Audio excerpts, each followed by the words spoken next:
বিসমিল্লাহির রহমানির রহিম। আসসালামু আলাইকুম। আজকে আমরা তথ্য প্রযুক্তি বিষয়ে কিছু মৌলিক ধারণা নিয়ে ইনশাল্লাহ কথা বলবো। তো প্রথমে আমরা দেখি তথ্য প্রযুক্তি আসলে কি। তো আমরা হয়তো আইসিটি যে রাখতেছি যে ইনফরমেশন অ্যান্ড টেকনোলজি। তো প্রথমত ইনফরমেশন অর্থাৎ তথ্যটা কি। বিশ্বের বিভিন্ন স্থানে যে বিষয়গুলো আমাদের জানা এবং আমাদের উপকারে আসার মতো কোনো কিছু আসে, সেগুলোই মূলত তথ্য। সবসময় যে উপকারে আসবে এমন না, হয়তো হয়তো আমাদের ক্ষতিকরও কি কোনো বিষয় থাকতে পারে।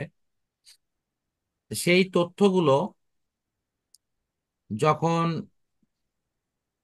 আরো বিবর্ধিত কোনো পরিসরে ব্যবহার করার সুযোগ থাকে, সেটাকে নানা গুণে বৃদ্ধি করার সুযোগ থাকে, তখন সেই অংশকে, তখন সেই বিষয়টার নাম বলা হয় হলো প্রযুক্তি। এর অর্থ দাঁড়াচ্ছে যে আমরা প্রযুক্তি বিষয়টা দাঁড়াবে হলো এরকম, যাকে আমরা পরিবর্তিত করতে পারবো। আমি একটু উদাহরণ দিই, মনে হয় তাহলে বিষয়টা একটু ক্লিয়ার হবে। যেমন কেউ হয়তো একটা হাতে লিখে কারো কাছে একটা তথ্য দিয়ে দিল যে আমার কাছে এখানে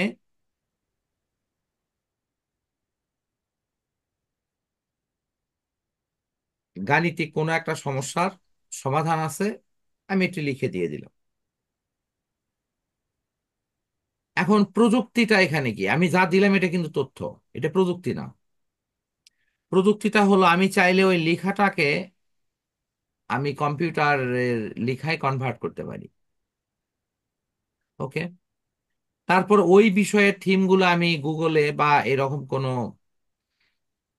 বিভিন্ন আন্তর্জাতিক ভাবে স্বীকৃত ইন্টারনেট সেবাদানকারী যে সংস্থাগুলো আছে, তাদের ওয়েবসাইটে গিয়ে সার্চ ইঞ্জিন ব্যবহার করে আমি ওর বিষয়ে আরো অনেক তথ্য সংগ্রহ করতে পারি। এই যে এই তথ্যকে আরো নানাভাবে ব্যবহার করার জন্য আমি নতুন করে আরো কিছু বিষয় দেখলাম। হ্যাঁ, এই অঙ্কটাকে আরো নানাভাবে সলভ করা হয়েছে, বা আমি যে প্রক্রিয়ায় একটা গাড়ি নির্মাণ করতেছি ওই গাড়িটায় আরো ভিন্ন ভিন্ন প্রক্রিয়ায় নির্মাণ করার কৌশল সেখানে দেখানো হচ্ছে। এই যে মূল থিম কিন্তু একই, যে আমি একটি গাড়ি নির্মাণ করব, মূল থিম কিন্তু একটি, আমি একটি অঙ্কের সমাধান করব, কিন্তু সেটি বিভিন্ন প্রক্রিয়ায় করা যাচ্ছে। এই বিভিন্ন প্রক্রিয়াটাই হলো প্রযুক্তি। অর্থাৎ তথ্যটা সাধারণত বিজ্ঞানীরা প্রদান করেন, আর প্রযুক্তিবিদেরা ওই তথ্যকে ব্যবহার করে নানাবিধ প্রয়োগ উপকরণে সেটি প্রয়োগ করেন। যেমন কেউ একজন শুধু ইঞ্জিন আবিষ্কার করলো, এই ইঞ্জিনের আবিষ্কারের বিষয়টা সম্পর্কে যা জানা হলো তা হলো তথ্য। প্রযুক্তি কি করলো, ওই ইঞ্জিনকে সে একটা প্লেনে লাগালো, প্লেন চলতেছে। সেই ইঞ্জিনকে একটু রেলগাড়িতে লাগাইছে, রেলগাড়ি চলছে। তাহলে ওই ইঞ্জিনের যে বহুমুখী ব্যবহার, সেটা হলো প্রযুক্তি। সুতরাং আমাদের তাত্ত্বিক কোনো বিষয়ের জ্ঞানের পাশাপাশি প্রযুক্তিগত জ্ঞান যদি না থাকে, তাহলে ওই একই জিনিসের যে বহুমুখী ব্যবহার আছে, এটি কিন্তু আসলে আমরা জানতে অথবা বুঝতে পারবো না। আর এই কারণের জন্যই বর্তমানে আমরা এই যুগটাকে বলি তথ্যের যুগ, এই যুগটাকে বলি বিজ্ঞানের যুগ। পাশাপাশি এর সাথে আরেকটি কথাও সংযুক্ত করা হয়, তা হলো প্রযুক্তির যুগ। এই জন্য দুইটা শব্দকে একত্রে আমরা বলি তথ্য ও প্রযুক্তির যুগ। তার মানে তথ্যটা থাকতে হবে, তথ্য না হলে কিন্তু প্রযুক্তিবিদ কিছু করতে পারবে না। আবার শুধু তথ্য থাকার মধ্য দিয়ে আমরা কিন্তু খুব বেশি লাভবান হতে পারছি না, যদি না সেখানে প্রযুক্তি না থাকে। এই জন্য তোমরা যদি এখানে একটু একটা লাইন খেয়াল করো, প্রযুক্তি ব্যতীত তথ্য মূল্যহীন বলতে এটাই বোঝানো হয় যে যে তথ্যটা কোনো একজন বিজ্ঞানী, কোনো একজন গবেষক আমাদের কাছে দিলেন, সেটি মানুষের ব্যবহার উপযোগী করার জন্য একজন প্রযুক্তিবিদ সেটিকে কিন্তু নানা রকম ভাবে পরিবর্ধন করে থাকে। আশা করি বিষয়টা সবার কাছে ক্লিয়ার হয়েছে। এ বিষয়ে যদি কারো কোনো প্রশ্ন থাকে করতে পারো, অথবা যদি কেউ বোঝনি বা কোনো সমস্যা সেটিও বলতে পারো। সবাই কি বুঝিছো? জি স্যার। আচ্ছা, ঠিক আছে। একজনের মত মনে হয় পেলাম না, দুইজন পাইছি। না স্যার, বুঝতে পারছি। আচ্ছা, আলহামদুলিল্লাহ। নেক্সট অপশন, কম্পিউটার এবং আনুষঙ্গিক বিভিন্ন যন্ত্র। তো কম্পিউটার এবং আনুষঙ্গিক যে যন্ত্রগুলোর কথা বলা হয়েছে এটা কি? কম্পিউটার তো আমরা চিনি, সেখানে মূলত তিনটা অপশন থাকে: CPU, control processing unit, monitor যেটা আউটপুট, আর ইনপুট মানে মাউস এবং হলো স্ক্যানার মাউস। অথবা কিবোর্ড, এগুলো। তো আনুষঙ্গিক আরো বিভিন্ন অপশনগুলো আছে, যেমন এই কম্পিউটারের তথ্যকে বাহিরে বের করে আনার জন্য আমরা প্রিন্টার ইউজ করি। আমরা যদি কোনো একটা গানকে আরো সুন্দর করে শুনতে চাই, তাহলে বড় কোনো অডিও যন্ত্র ব্যবহার করি।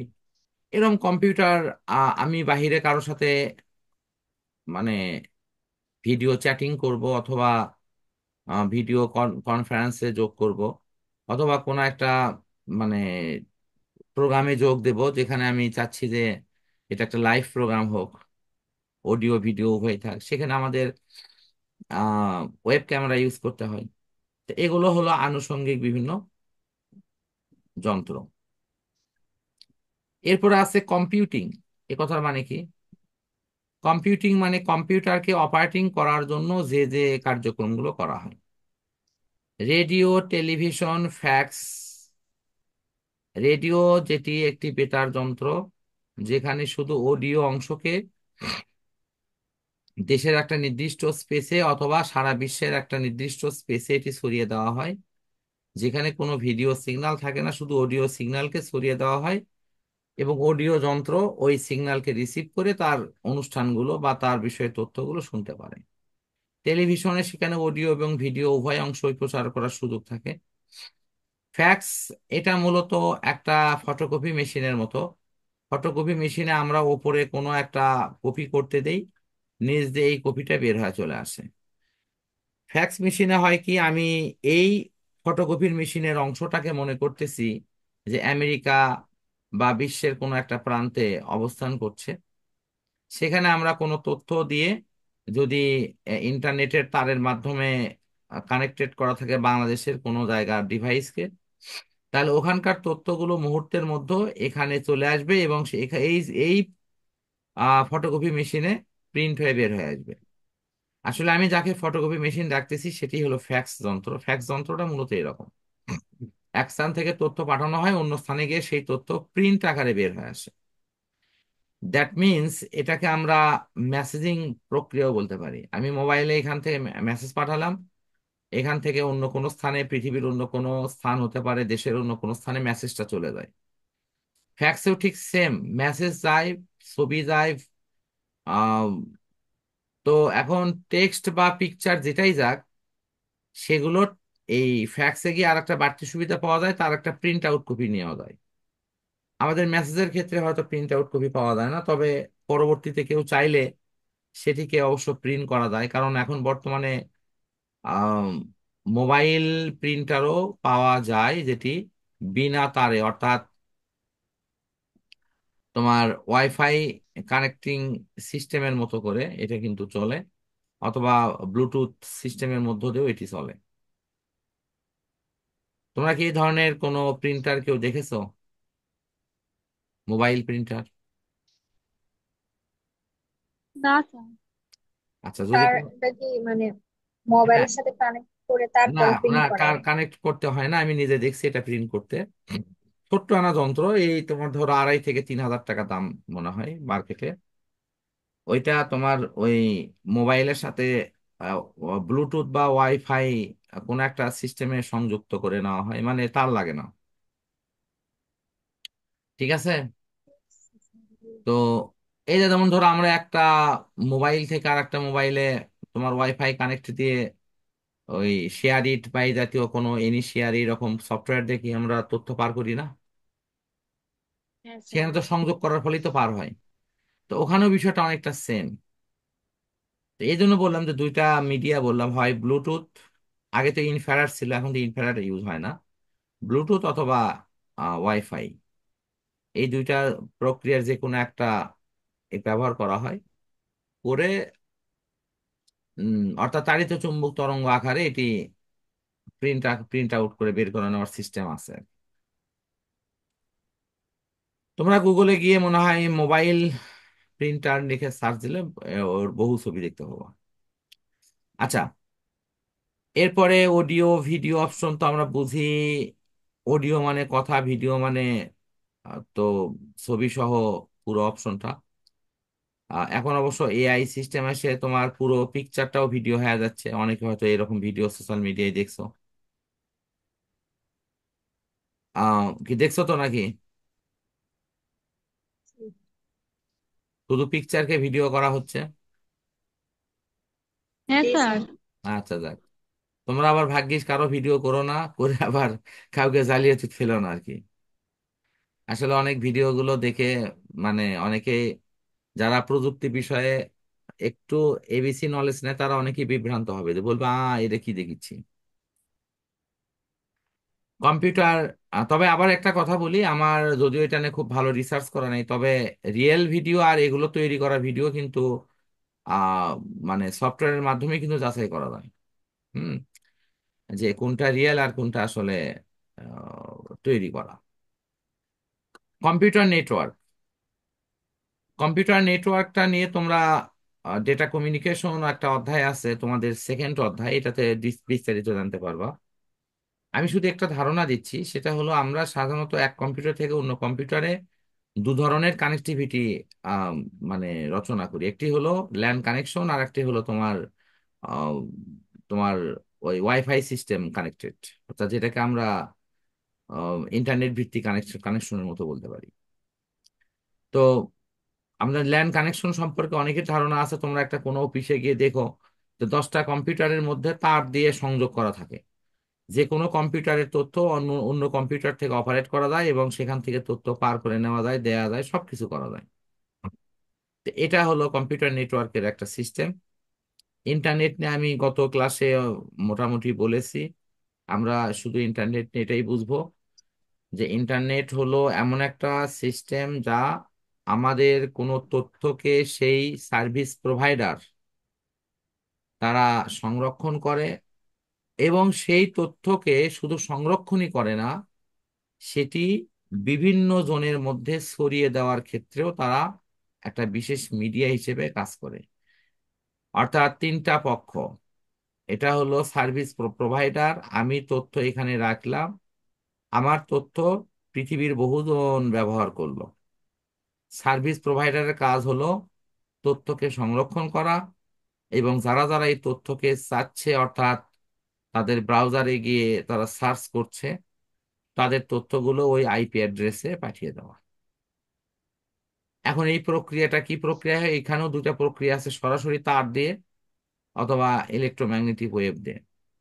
তবে তার দিয়ে এটি 100 ভাগ করা সম্ভব না, কারণ পৃথিবীর সকল কম্পিউটার, সকল ল্যাপটপ, সকল ডেস্কটপ বা মোবাইল ফোনগুলোকে তারের মাধ্যমে কানেক্টিভিটি করা যায় না।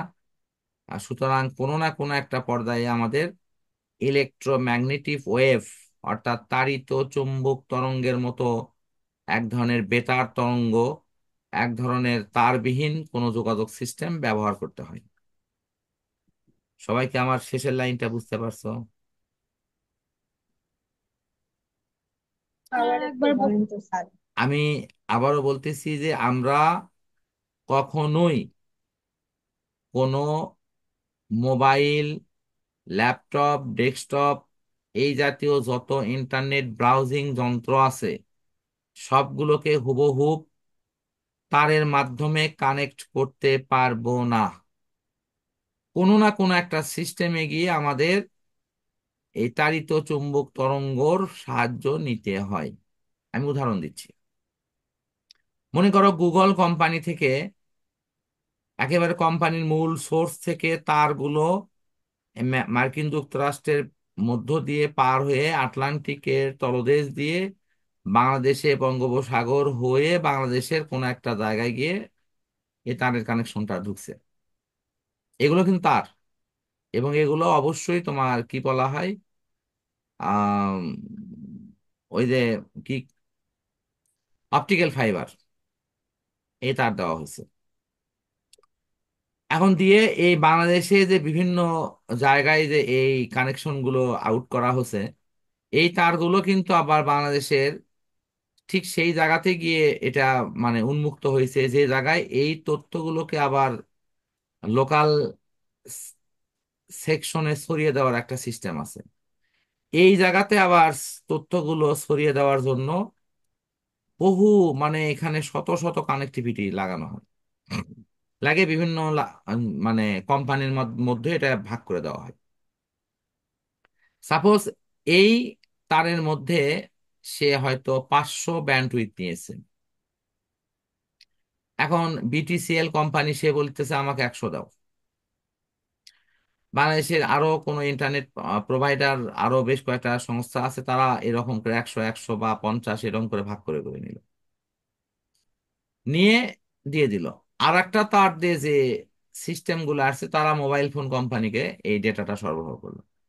তো মোবাইল কোম্পানিগুলোর কি ক্ষেত্রে কি করছে, সেক্ষেত্রে যেটা ঘটছে তা হলো তারা একটা মূল টাওয়ারে এটা নিয়ে গেছে, নিয়ে গিয়ে এটা তাড়িত চুম্বক তরঙ্গ আকারে সারা দেশে কিন্তু তারা একটা নেটওয়ার্ক সিস্টেম তৈরি করে নিছে। এটা একবারে যাকে বলা হয় উন্মুক্ত ওয়াইফাই সিস্টেম। তো তারা এটা কি করতেছে, তারা করতেছে কি যে এই ব্যান্ডউইথটা ধরো একটা টাওয়ারে দেওয়া আছে, ঢাকার কোনো সেন্টার টাওয়ারে, সেখান থেকে তারা সারা দেশে এই ব্যান্ডউইথটা নানান সিস্টেমে ভাগ করে দিয়েছে। দিয়ে ওই সমস্ত টাওয়ারের সিস্টেমগুলো মানে এই তথ্যগুলো ওই টাওয়ারগুলোতে ছড়িয়ে দিচ্ছে। আবার টাওয়ারগুলো থেকে তথ্য তারা কিন্তু এখানে কালেক্ট করতেছে, পুরো সিস্টেমটা বিনা তারে, এখানে কোনো তার নাই। এই যে আমরা যে মোবাইল ইন্টারনেট ইউজ করি, এখানে কোনো তার আছে? কথা বলো, এখানে কি কোনো তার না আছে? স্যার। আচ্ছা, তাহলে না আমরা স্যার। যদি ইন্টারনেটে ঢুকি মোবাইল দিয়ে, তাহলে আমরা কি করি, এখান থেকে আমাদের স্থানীয়ভাবে যে ওই তোমার আহ, মোবাইলের যে অ্যান্টিনা আছে, মানে আশেপাশে কোথাও না কোথাও টাওয়ার আছে, তো আছে না? সেটা 1 কিলো হ্যাঁ দূরে স্যার। হোক, 2 কিলো দূরে হোক, আছে কিন্তু সারা দেশে বিভিন্ন জায়গায় টাওয়ার ছড়িয়ে দেওয়া আছে। আর ওই টাওয়ারে থেকে কিন্তু আমরা মানে মূল মূল কথা হলো ওই টাওয়ারটাই হলো আমাদের মানে ওয়াইফাই এর মনে করবা ইয়ে, আহ, একটা হলো অনু বলতে পারো, আর একটা কি ওয়াইফাই এর সাথে কি লাগানো হয়? রাউটার। Yes, router. ওটা একটা বিশাল রাউটার। ওই রাউটারের একটা কাভারেজ আছে, যে সব দিকে হয়তো 2 কিলো, 4 কিলো, 5 কিলো বিভিন্ন ক্ষমতার রাউটার আছে, ওটা লাগাই দেওয়া আছে। ওই সিস্টেম একই সাথে ওই মোবাইলের কল এবং হলো ইন্টারনেট দুটোই ছড়িয়ে দিচ্ছে।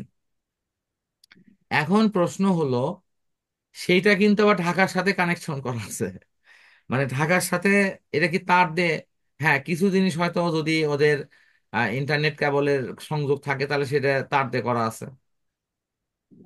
আবার কিছু জিনিস হয়তো তার দেওয়া সম্ভব হয়নি, সেটা প্রত্যন্ত এলাকায়, সেখানে তারা কিন্তু এই মানে তাড়িত চুম্বক তরঙ্গ ব্যবহার করেই তারা করছে এটা। তারের সংযোগটা সবচেয়ে শক্তিশালী হয়, আর তাড়িত চুম্বক তরঙ্গের ক্ষেত্রে শক্তিটা শক্তিটা কম হয়। এটা গেল একটা নেটওয়ার্কিং সিস্টেম। এখন তোমরা হয়তো অনেকে আমাকে বলবা যে স্যার, আমরা যে ঘরে যে এই যে মানে ব্রডব্যান্ড ব্যবহার করছি অর্থাৎ ওয়াইফাই, সেটা কি, সেটাও আসলে তাড়িত চুম্বক তরঙ্গ, কারণ এটা ম্যাক্সিমাম গুলোই এই তোমার রাউটার থেকে তাড়িত চুম্বক তরঙ্গ আকারে তোমার আমার মোবাইলে ল্যাপটপে এই সিস্টেমটা ঢুকতেছে। এখানে হচ্ছে কি আমাদের রুমে হচ্ছে, এই জন্য এটা পরিসরটা ছোট, শুধু এইটুকুই পার্থক্য। এখানেও চাইলে কেউ ল্যান্ড কানেকশন দিয়ে সরাসরি সংযোগ দিতে পারে। এরকম সাদা তার তোমরা মনে হয় অনেকেই দেখছো, আছে না? জি স্যার, লিখছি তো। আচ্ছা, যাই হোক, আমার মনে হয় আমরা এই বিষয়গুলো মোটামুটি বুঝতে পারছি। ইন্টারনেট নিয়ে কথা শেষ। আধুনিক টেলিযোগাযোগ, আধুনিক টেলিযোগাযোগটা এরকম, এখন শুধু মুখের কথা না, আমরা অডিও ভিডিও উভয়টাই কানেক্টেড করতে পারছি, এবং একই সাথে একাধিক জনকে কানেক্ট করে আমরা একদম পাশাপাশি বসে থাকা মানুষের মতো আমরা তথ্যকে শেয়ার করতে পারছি। মডেমটা কি? মডেমটা হলো ইন্টারনেটকে রিসিভ করা এবং ইন্টারনেটকে প্রবাহিত করা, অর্থাৎ সরবরাহ করা, উভয়ের কাজটি যে যন্ত্র করে তার নাম হলো মডেম। যেমন বিভিন্ন কোম্পানি মডেম বিক্রি করে, সেখানে আমরা কি করি, যদি মানে তোমার সিম ভিত্তিক হয়, তাহলে সেখানে আমরা সিম তুলি। সিম তুলে সেই সিমের অংশতে কি হয়, ওই টাওয়ার থেকে ইন্টারনেটের কানেকশন পাই। আর সেখান থেকে আমরা মোবাইল, ল্যাপটপ বিভিন্ন জায়গায় কিন্তু আমরা কানেকশন নিয়ে চালাই। মডেম তো এটাই নাকি? সবাই বোঝো তো এটা? হ্যাঁ। মডেমটা কি তাহলে এক প্রকার আমাদের ঘরে থাকা ওই অণু এবং রাউটারের সমন্বিত একটা অবস্থান না? অণু মানে বোঝো ওই যে চারখানে একটা গোল, চারখানে একটা অংশের সাথে কিন্তু আমাদের ওই রাউটারটা লাগানো থাকে। রাউটারে হ্যাঁ অ্যান্টিনা স্যার। থাকে, বাট অণুতে কোনো অ্যান্টিনা থাকে না। অণু কিন্তু এরকম আহ একদম চারখান, একদম স্কোয়ার বা স্কোয়ারের কাছাকাছি একটা আকৃতির বিশেষ ইন্টারনেট প্রবাহিত, মানে সংযোগ দেওয়ার একটা যন্ত্র, সেখানকার সাথে তারের কানেকশন দিয়ে আমরা রাউটারকে লাগাই। অণুর মধ্যে প্রবেশ করে হলো তোমার মূল তারের সংযোগ। এই জায়গাতে এসে ইন্টারনেটটা পুরোপুরি তাড়িত চুম্বক তরঙ্গ আকারে ট্রান্সমিশন হয়, আর রাউটার সেটাকে ছড়িয়ে দেয়। আচ্ছা, আমরা এখন মোটামুটি ইন্টারনেট সম্পর্কে কিছু ধারণা মনে হয় পেলাম। বিশ্বগ্রাম আমি গতদিন পড়াইছি, তারপরও আজকে বলতেছি, আমাদের বিশ্বগ্রামের ক্ষেত্রে মূল অপশনটা কি দাঁড়ায়, এবং এক্ষেত্রে আমাদের যেটা আহ মূলত দাঁড়াচ্ছে তা হলো যে আমরা যদি বিশ্বগ্রামে ক্ষেত্রে বর্তমান আমাদের লোকাল ব্যবস্থায় যদি দেখি যে কতগুলো পাড়া নিয়ে গ্রাম হয়, তো কতগুলো পাড়া নিয়ে যে গ্রাম হচ্ছে, তাহলে এটাকে বিশ্বগ্রাম কেন বলা হচ্ছে? সারা সারা বিশ্বের যোগাযোগ ব্যবস্থাটা এত ইমপ্রুভ হয়েছে যে বিশ্বের কোন স্থানে কখন কি ঘটছে সমস্ত বিশ্বের মানুষ মুহূর্তের মধ্যে সেটিকে দেখতে পাচ্ছে। আর দেখতে পাচ্ছে বিধায় তারা কিন্তু এই বিষয়ে আমাদের প্রয়োজনীয় কিন্তু সহযোগিতা নিচ্ছে। আর এই কারণের জন্য আমরা এই সিস্টেমটাকে হয়তো গ্লোবাল ভিলেজ বলছি। সারা বিশ্বে এখন বর্তমানে প্রায় 200টার ওপর দেশ আছে। এর মধ্যে বেশ কিছু দেশ আছে যারা সার্বভৌম ক্ষমতার অধিকারী, আবার কিছু কিছু দেশ আছে যারা আন্তর্জাতিক ভাবে জাতিসংঘের সদস্য, বাট তাদের সার্বভৌম ক্ষমতা নেই। যেমন আমরা এরকম একটা রাষ্ট্রের কথা জানি, ফিলিস্তিন, যেখানে বর্তমানে আহ মানবতার যে নির্লজ্জ এক ধরনের খেলা সেখানে হচ্ছে। যে কোনো যুদ্ধে নিরপরাধ ব্যক্তিকে হত্যা করা নিষিদ্ধ, সেটা ইসরায়েল হোক আর প্যালেস্টাইন হোক। কিন্তু বর্তমানে ইসরায়েল সরকার তথাকথিত প্যালেস্টাইন মুক্তিকামী সংগঠনকে দমন করার নামে তারা একেবারে নিরস্ত্র নারী, শিশু সহ সাধারণ মানুষকে প্রতিদিন গড়ে 100-200 মানুষকে তারা কিন্তু হত্যা করছে। সারা বিশ্বের বিবেকবান মানুষ দাঁড়িয়ে দাঁড়িয়ে দেখতেছে, তারা হয়তো অনেকে সাময়িকভাবে নিন্দা বা নানান নানান রকম প্রতিক্রিয়া দিচ্ছে, কিন্তু বাস্তবে তারা আসলে তাদের রক্ষার জন্য কিছুই করছে না। এজন্য আমাদের উচিত তথ্য প্রযুক্তিতে এমন কিছু দক্ষতা অর্জন করা, যেন একদিন এই বিশ্বের নেতৃত্ব আমরা মুসলমানরা নিতে পারি, এবং এই নেতৃত্ব একসময় সারা বিশ্বকে আমরা হাতের মুঠোয় ইনশাল্লাহ নিয়ে আসব। তখন আমাদের কোনো ভাইদেরকে এরকম নির্যাতন করার দুঃসাহস কেউ দেখাতে পারবে না। তবে আমরা এটাও প্রত্যাশা করি যে আমরা কোনো নিরপরাধ মানুষকে, সেটা ভিন্ন ধর্মের হলেও, আমরা কাউকেই আঘাত ইনশাল্লাহ করব না, যদিও আল্লাহ তখন আমাদের হয়তো অনেক শক্তিশালী করবেন। কারণ কোনো নিরপরাধ ব্যক্তিকে আসলে মারা বা তাদেরকে হত্যা করার মধ্য দিয়ে কারো কোনো বাহাদুরি থাকে না। এখন দেখো, আমাদের গ্লোবাল ভিলেজের ক্ষেত্রে কিছু সুবিধা এবং কিছু অসুবিধা আছে। তো সুবিধাগুলোর মধ্যে আমরা প্রথমত, সারা বিশ্বে যে তথ্যগুলো আবিষ্কার হয়, এটা যদি সারা বিশ্বের মানুষের কাছে ছড়িয়ে দেওয়া যায়, তাহলে সবাই এর দ্বারা উপকৃত হবে। যেমন এই যে কিছুদিন আগে কোভিড-19 যে ভ্যাকসিন আবিষ্কার হলো, সেটা কিন্তু পশ্চিমা বিশ্ব সেখানে হাজার হাজার কোটি ডলার বিনিয়োগ করলো, তার পিছনে গবেষণা হলো এবং এই গবেষণা এখনো চলছে। কোভিড-19 কিন্তু একবারে যেটা মানে ফাইনাল ভ্যাকসিন, এটা কিন্তু এখনো মার্কেটে আসছে বলে আমাদের জানা নাই। এটা বর্তমানে পৃথিবীতে যে ভ্যাকসিনটা সবাইকে পুশ করা হয়েছে, সেটা একটা পরীক্ষামূলক ভ্যাকসিন, এবং সেটাতে আল্লাহ রহমতে সবার এক ধরনের ইমিউনিটি বা প্রতিরোধকারী ক্ষমতা তৈরি হয়েছে।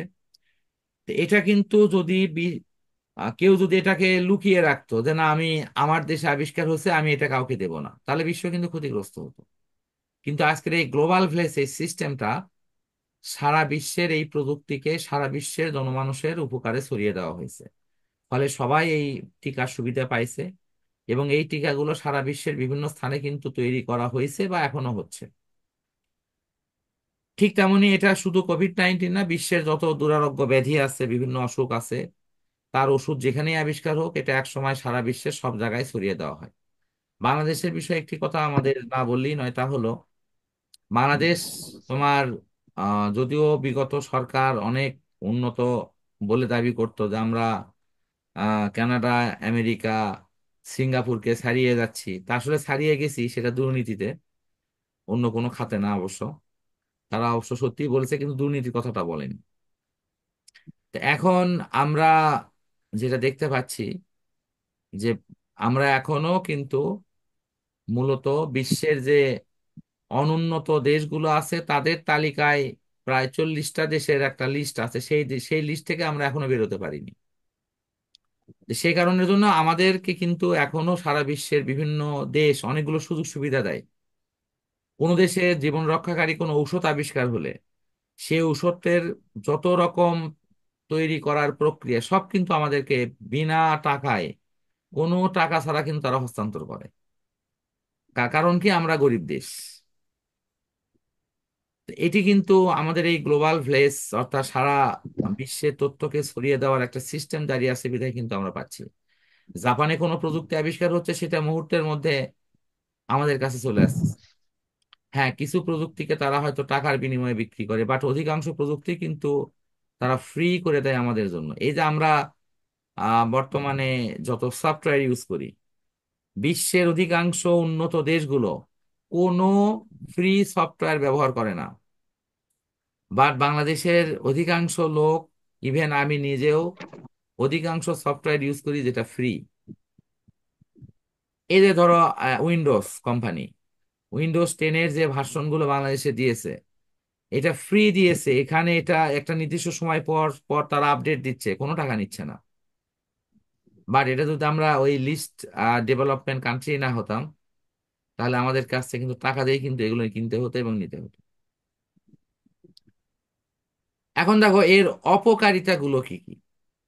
গ্লোবাল ভিলেজের যে অপকারিতা সেটা হলো যে আমরা কোনো তথ্যকে যদি আমার কম্পিউটারে রাখি, আমি এই তথ্য কাউকে যদি দিতে না চাই, কেউ নিতে পারবে না, কারণ নেওয়ার কোনো সুযোগ নেই। কিন্তু আমার কম্পিউটারটা ইন্টারনেটের সাথে সংযোগ থাকার ফলে বিশ্বের যে কোনো ব্যক্তি আমার আইপি আইপি অ্যাড্রেসকে ট্রেস করে আমার ল্যাপটপে বা আমার কম্পিউটারে ঢুকে সমস্ত তথ্য কিন্তু সে চুরি করে নিতে পারবে। তাহলে এটা কিন্তু আমার একটা ঝুঁকি। আবার আমি একটা কথা বলি নাই, আমি একটা কাজ করি নাই, কিন্তু তারা ভিডিও এডিটিং নানান রকম সিস্টেম ব্যবহার করে এমন কিছু তথ্য আমার বিষয়ে বের করলো বা অন্য কোনো ভালো মানুষের বিষয়ে বের করলো, আহ বা অন্য কোনো একটা মিথ্যা তথ্য ছড়িয়ে দিল। যেমন বাংলাদেশে কিছুদিন আগে আহ এটা সারা, আমি ইন্ডিয়ার অনেক মিডিয়াতে দেখেছি কি হয়েছে, বাংলাদেশে বহু হিন্দুদের আক্রমণ করা হচ্ছে, এবং তারা যেভাবে প্রচার করছিল আসলে বিষয়টি কিন্তু ওইভাবে সত্যি নয়। কারণ তারা একটা নির্দিষ্ট রাজনৈতিক দলকে সাপোর্ট করছে। হয়তো এই ক্ষেত্রে অনেকে আক্রমণের শিকার হয়েছে, বাট নির্দিষ্ট করে কাউকে হয়রানি করে আক্রমণ হওয়ার খবর একেবারেই যে নাই সেটা সত্যি না, বাট কিছু হয়তো ঘটছে। কিন্তু তারা এটিকে অনেক বড় করে প্রচার করে সারা বিশ্বে একটা হইচই ফেলছে যে বাংলাদেশে এরকম হিন্দু নির্যাতন হচ্ছে। এগুলো কিন্তু ইন্টারনেটের কল্যাণে হয়ে থাকে। এটা আমাদের জন্য অনেক ক্ষতিকর।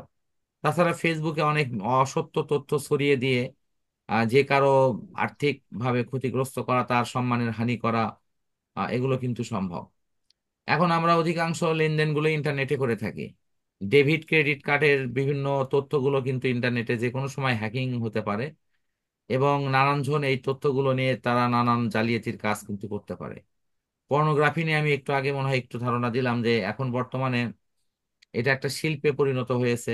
পশ্চিমা দেশে তারা এটিকে হয়তো অনৈতিক কিছু মনে করে না, বাট আমরা যেহেতু ধর্মীয় অনুশাসন মেনে চলি, আমাদের কাছে এই পর্নোগ্রাফির বিষয়টা কিন্তু একেবারেই নিষিদ্ধ বা এটি বর্জনীয় একটি কাজ।